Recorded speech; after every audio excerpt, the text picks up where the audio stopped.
Positive freedom orientations are not compatible with negative freedom orientations. They are asking for two different constitutions that have different restraints. They do not agree on where the government's natural station should be. Moreover, when these two orientations are forced to share a union, they do accuse one another of being threats to their democracies. And these allegations aren't wrong. Within a paradigm of a constitutional republic, these two freedom orientations in the 21st century, in our lifetimes, they are lethal to one another. And no one is debating or healing their way out of that problem. These groups are corrosive together. Foundationally, that is a fact.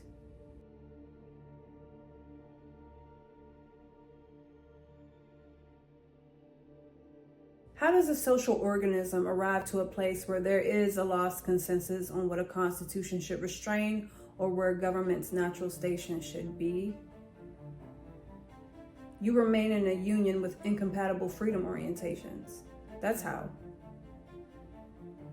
Freedom orientations are the most important binary in anything political. Freedom orientations speak to negative freedom and positive freedom.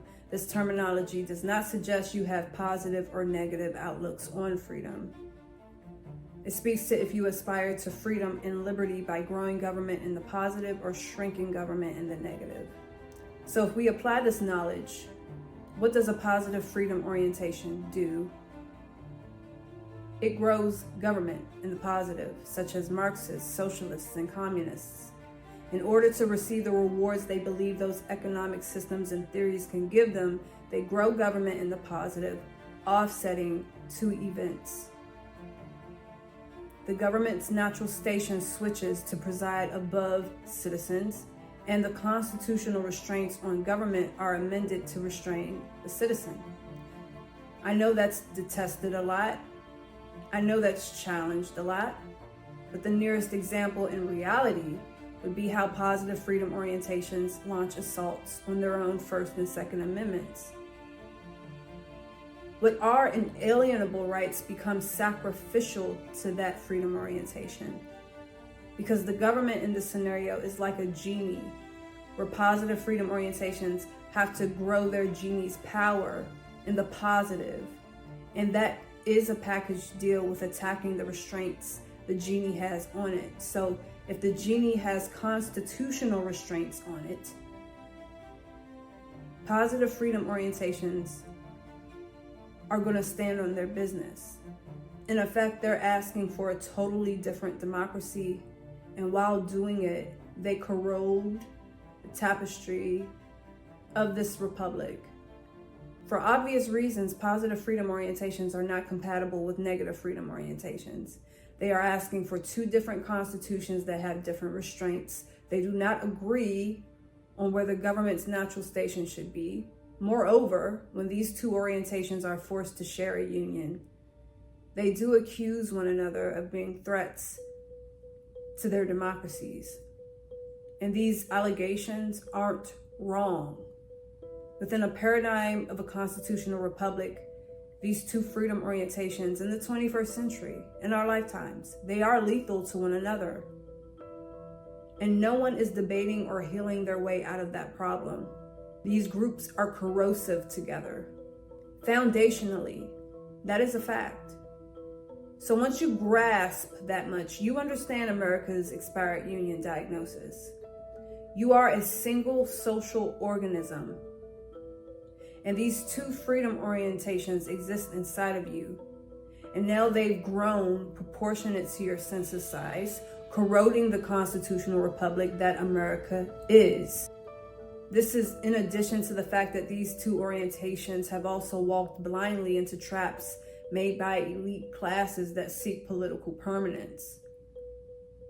And if the response to that floats upon remembering how Americans have always historically disagreed on the government's role and scale, I'd honor that sentiment with a reality check. We are now a very different country of over 360 million people strong in census. And that changes everything.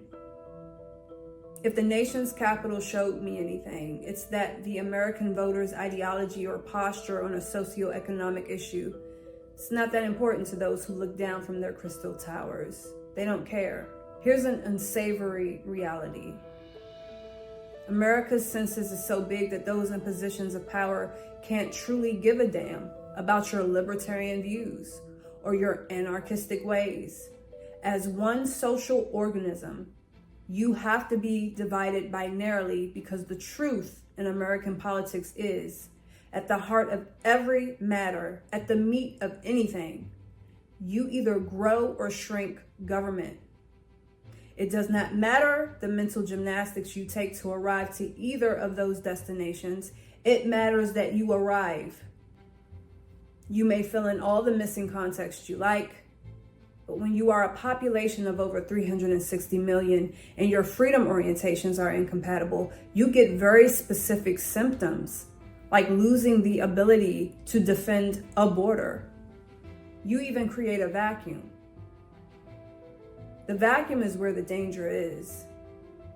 Nature abhors vacuums, so something will fill it, always, as a rule. In America's case, the vacuum was filled by a tyrant class that understands how this binary, this freedom orientation, corrodes the republic.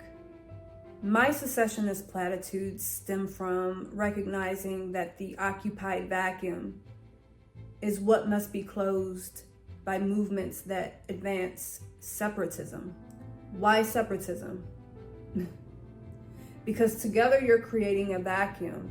Together you are being exploited.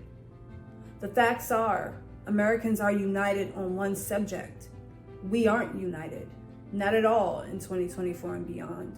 If you've ever repeated that a divided house can't stand, truer words have never been said, which begs the question, why aren't we solving the binary between our freedom orientations? They're so incompatible in today's world. They're breeding a vacuum in this century. Why isn't the fight between we the people versus the union?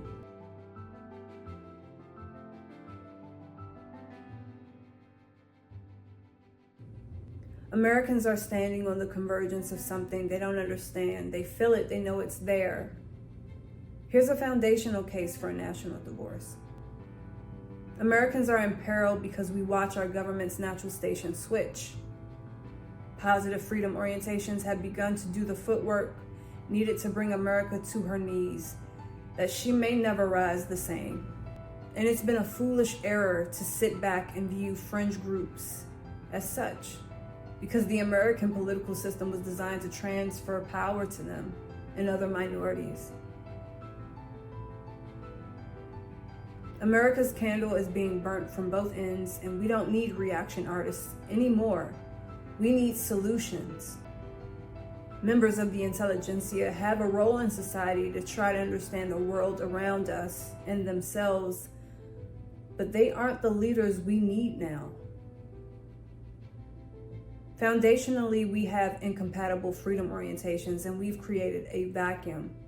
Deconstructionists are consenting to what that vacuum is producing, but more than 150 million Americans do not consent. It would be in the interest of appealing to the Creator and the highest courts in the land that the union divide to prevent a humanitarian crisis. From a political science perspective, this is an absolute risk on the horizon. And if that's the dumbest thing you've ever heard because no one would ever let you leave the union, you should ask yourself, if there is a class preventing you from peacefully dissolving a union to conserve America, what are the chances that that same class is letting you conserve America through a voting booth? That's something you have to reconcile. And somehow confronting that question turns you into a secessionist. Americans need leaders, the brightest constitutionalists, the brightest secessionists, modern day Tony Starks, because we were instruments in an orchestra and we didn't hear the music or see the conductors in time. I do hope enough Americans see the conductors now. My story sounds like an arc from a low-budget sci-fi movie. I'm a metropolitan brat, and I've survived indoctrination as a political science student in the nation's capital. I know all the monuments, they were in my backyard. I know all the conspiracy theories, they've been around forever. My lived experience returning to university is that I had eggs laid into my brain. I was on the end of lessons that only taught me how to grow government. I was shown constant images of how my ancestors hung from trees to get roots on their back.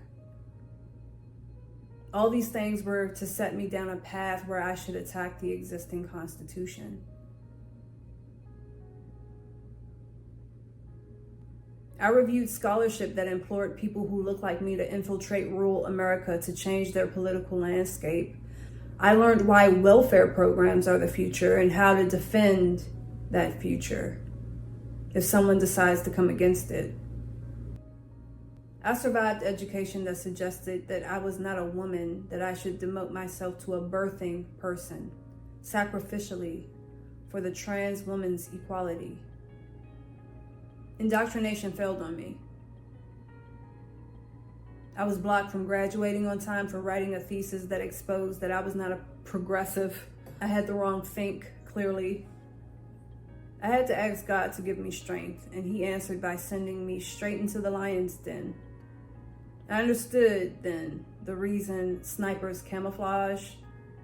They camouflage themselves and hide in plain sight to understand and hit their target. I took a page from that book.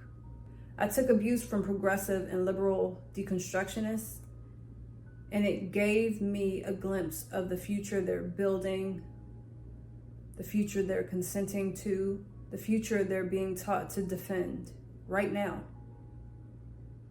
So if you find secessionist platitudes evil and divisive, I'll honor that sentiment with a reality check, respectfully.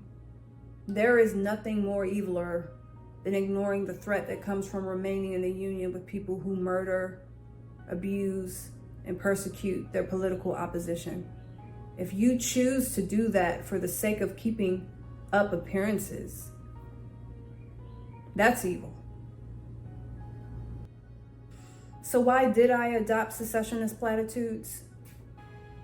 I sat on the back of enough lessons that I realized the future ahead requires ushering a population of 360 plus million people into one future, studying among aspiring politicians, political hopefuls, political strategists. It helped me realize how all of that is accomplished. Imagine that you have the idea of ushering a population of America's size into one future. What would you do? You'd adopt a strategy where you pre-plan agendas out by decades to then work backwards to catch the general population up to those plans. Plan out to work backwards. The window in between is where you teach the general public to defend those plans as if those plans were their own idea. This is why conservatives conserve nothing. This is why modern liberals and progressives always have a recessive result. Every political faction is taught over time to defeat their own interests, to further the interests of one elite class behind the scenes, behind the curtain. It's true. Conservatives accomplish this by refusing to use the formula of conservation. Progressives and liberals accomplish this by using the fact that America was stolen to justify opening borders. The slaves being borrowed from amassing generational wealth is used to justify why everyone should have a universal basic income, thereby ensuring no one amasses generational wealth ever. Every political faction takes different vehicles to arrive at the same place. They defeat their own interests and forward one agenda. So if that leaves you with the impression that political factions who do all the work somehow contradicts the existence of pre-planned agendas, challenge that. And you'd arrive to the conclusion that since agendas are pre-planned and Americans do all the political work, then elite groups behind the scenes bother to create workhorses for consent. they bother to catch you up to those plans for consent. We the people must fight for pre-planned agendas. We only see our own blood, sweat, and tears. We never see anyone else's manipulation. Now, this is not a claim that every single politician rises to the business of manipulation. This is to suggest that you start paying attention to how the word politician speaks to the nature of the job. Poli is Latin for many. The nature of the politician is to create many divisions. Division leads to controlled outcomes, just like unity leads to controlled outcomes. So why is the former the best approach for tyrant classes these days? The answer is, put simply, your census. You're huge. You're big. Since so many incompatible interest groups exist, there's one formula needed to galvanize everyone with different grievances, different histories, all towards the same end. You have to be divided by your sex, your race, your religion, all to be simplified down into groups that grow or shrink government.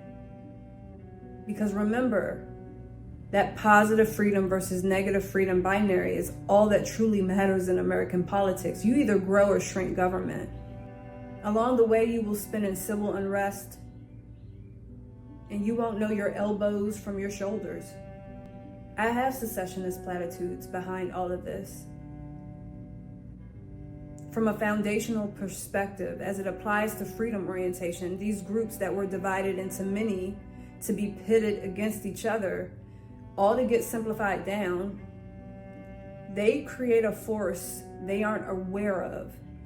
It sounds like an arc from a low-budget sci-fi movie, I know, but it's real life now. The formula to ushering a population of America's size into one future involves using the resistance of incompatible interest groups.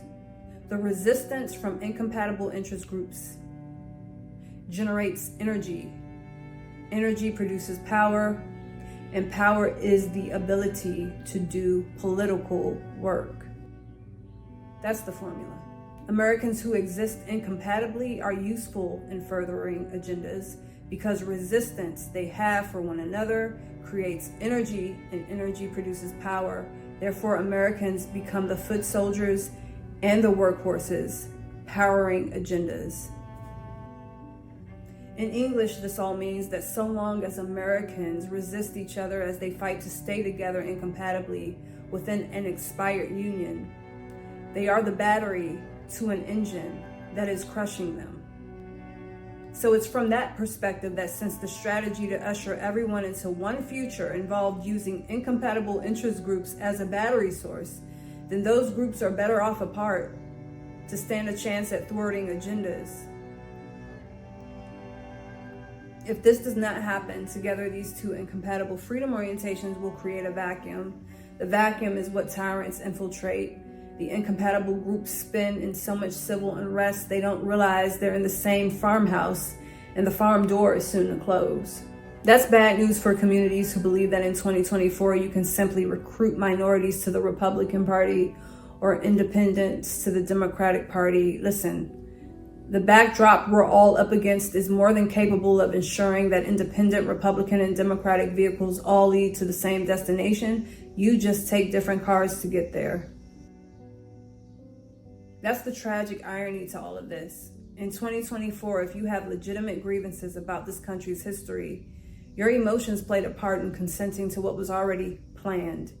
You should begin to imagine that you're dealing with a genie. The genie hears your groans and grants your wishes on the condition that you grow its power. But the genie won't tell you that if you want America to burn, you'll burn down with it. What the genie will do for you in this scenario is help you become tolerant to fire. You will call fire water. And if you resist, the genie will help you check your privilege. That's the trap. We're dealing with a system that knows how to divert attention.